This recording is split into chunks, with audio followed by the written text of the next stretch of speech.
brainy Leicester Square, which has been transformed into a scene from the Tri-Wizard Tournament, as tonight it's playing host to the world premiere of Harry Potter and the Goblet of Fire. It took just 2 days for this quaint London square to magically metamorphose into a stunning setting, fit for the world premiere of Harry Potter's latest adventure. The team responsible for the miraculous makeover had to create a dazzling location, as well as areas for the hundreds upon hundreds of fans, not to mention room for the amassed world media. So, with the scene now set, here's what we have to look forward to in the rest of the show.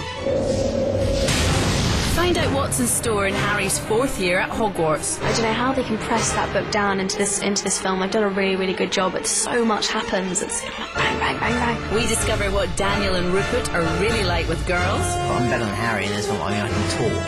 Emma Watson tells us about Hermione's growing pains. Poison. And meet some of the supporting players of this instalment, including a few new students. Later on in the show, but first, this is the world premiere of Harry Potter's 4th magical adventure, and it seemed like the whole of Hogwarts turned up to watch the flick.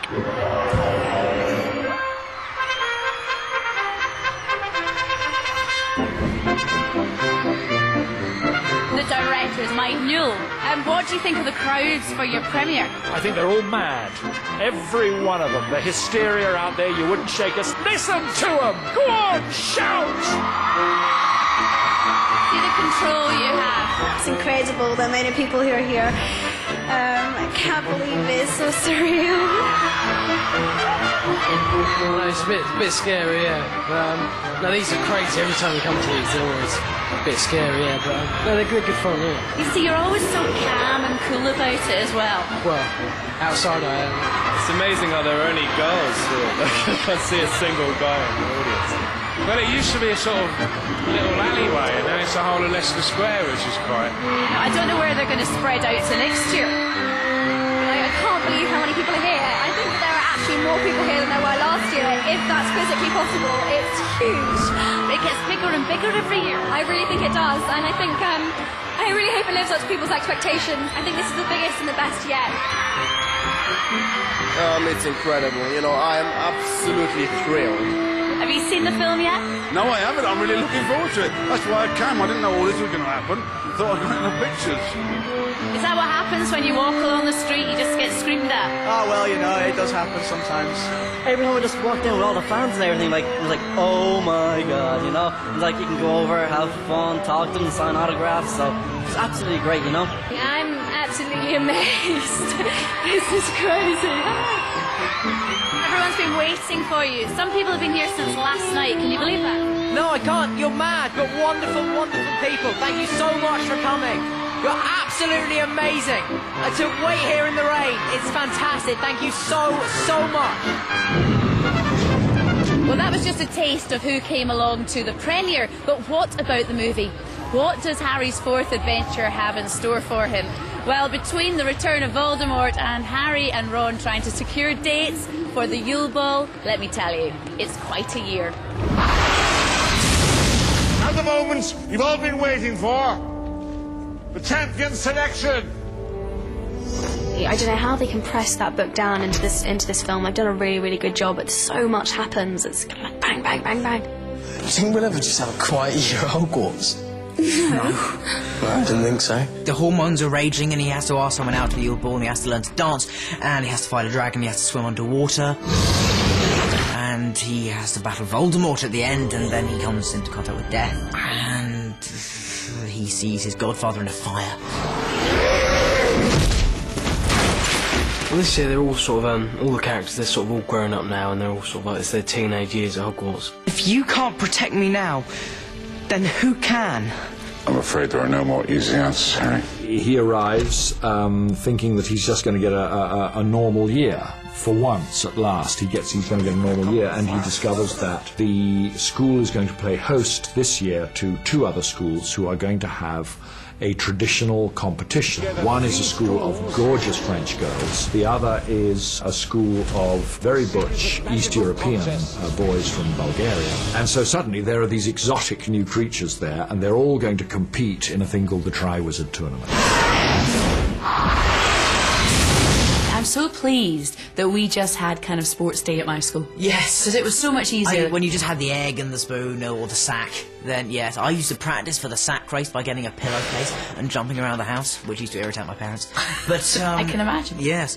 But no. So yes, it was the Tri-Wizard Tournament. They have to choose 3 champions from each of the schools, Hogwarts, Beauxbatons and Durmstrang.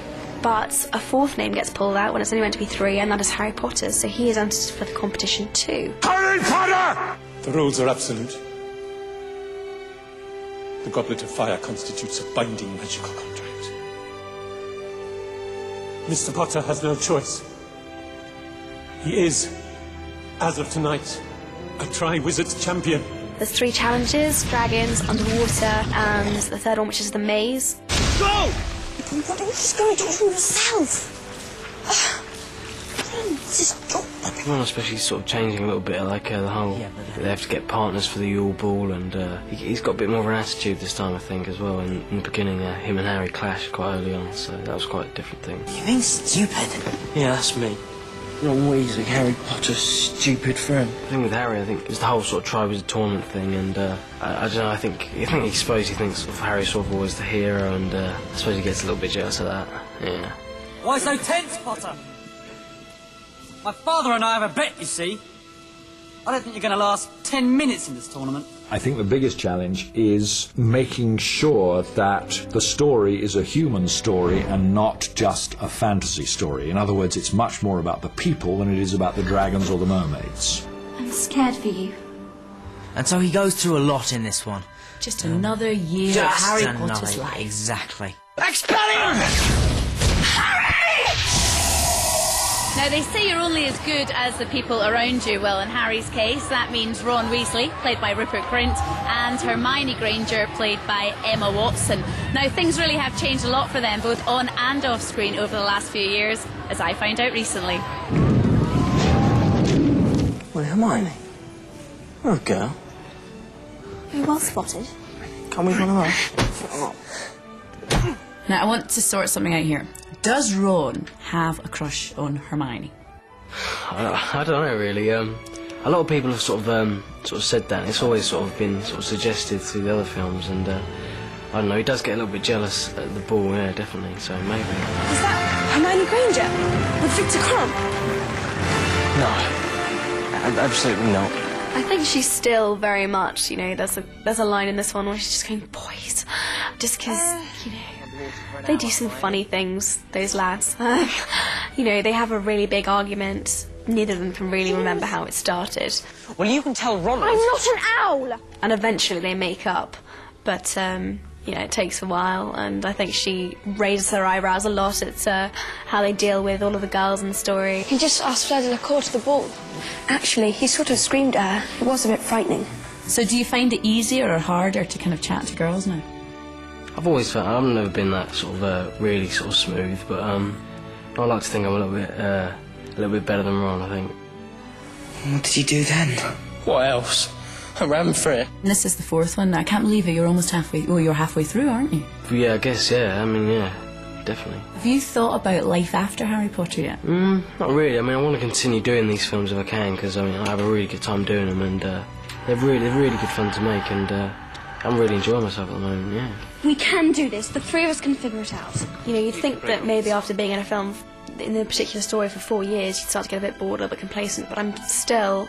Like, I'm excited all over again for this film. I'm so proud of it. I won't be going alone because, believe it or not, someone's asked me.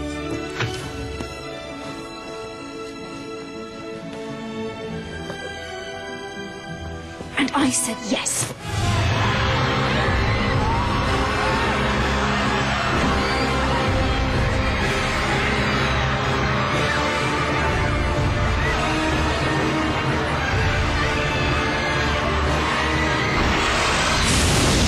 Well, that's that's it for part 1, but stick around because in part 2 I have a natter with Harry Potter himself, Mr. Daniel Radcliffe.